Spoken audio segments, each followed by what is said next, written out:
दोस्तों आज हम बात करने वाले हैं जब भारत ने अपना हजारों टन सोना विदेशी बैंक में गिरवी रखा। आज हम जानेंगे कि उस समय भारत में क्या मजबूरियां थीं जो सोने का इतना बड़ा भंडार गिरवी रखना पड़ा और उसके परिणाम क्या हुए।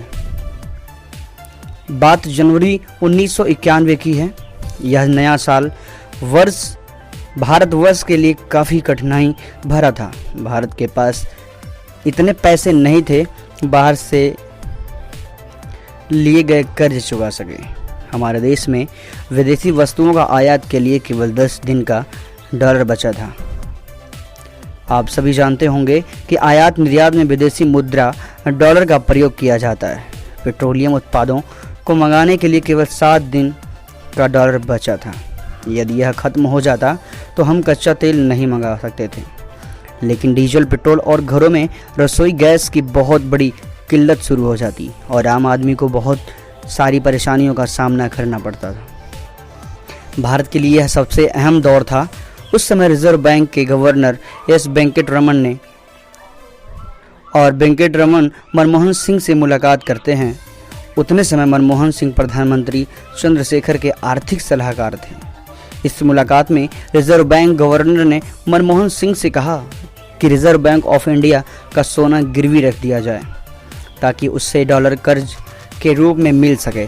यह सुनते ही मनमोहन सिंह चौंक गए और तुरंत उन्होंने प्रधानमंत्री से मुलाकात की। इसी जनवरी की एक अहम बैठक में प्रधानमंत्री ने उस सोने को गिरवी रखने की इजाज़त दे दी। साथ ही रिजर्व बैंक गवर्नर ने उन्होंने कहा कि वह राजीव गांधी को बता दें, क्योंकि उतने समय राजीव गांधी का कांग्रेस चंद्रशेखर सरकार को समर्थन दे रही थी। राजीव गांधी ने भी अपनी सहमति दे दी और तत्कालीन वित्त मंत्री यशवंत सिन्हा ने भी अपनी अनुमति दे दी। इसकी अनुमति के साथ ही 20,000 किलोग्राम का सोना स्विट्जरलैंड के बैंक में गिरवी रखने का रास्ता साफ हो गया। ये वह सोना था जो भारत के कस्टम विभाग ने तस्करी के दौरान पकड़ा था, जिसे स्टेट बैंक ऑफ इंडिया में रखा था।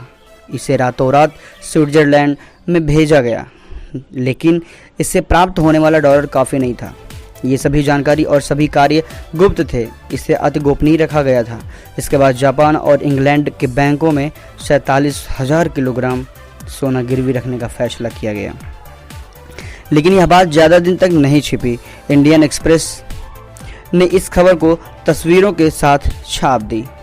इस खबर को छापने वाले पत्रकार शंकर अय्यर ने एक इंटरव्यू में बताया कि रविवार का दिन था, मैं एयरपोर्ट पे गया था। मैंने देखा कि सिक्योरिटी बहुत टाइट थी। गार्ड ने बताया कि इतनी सिक्योरिटी हमने अपनी ज़िंदगी में कभी नहीं देखा। अय्यर ने बताया कि हमने देखा कि रिजर्व बैंक ऑफ इंडिया की कई गाड़ियाँ हाई सिक्योरिटी के साथ खड़ी थीं।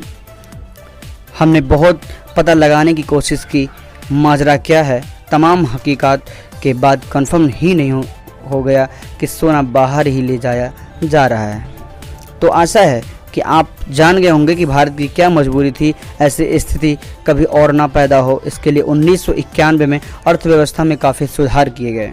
वैश्वीकरण, उदारीकरण और निजीकरण जैसी नई व्यवस्था लाई गई। तो दोस्तों, यदि आपको इस वीडियो से थोड़ी सी भी जानकारी बढ़ी हो तो प्लीज़ चैनल को सब्सक्राइब करें। जय हिंद, जय भारत।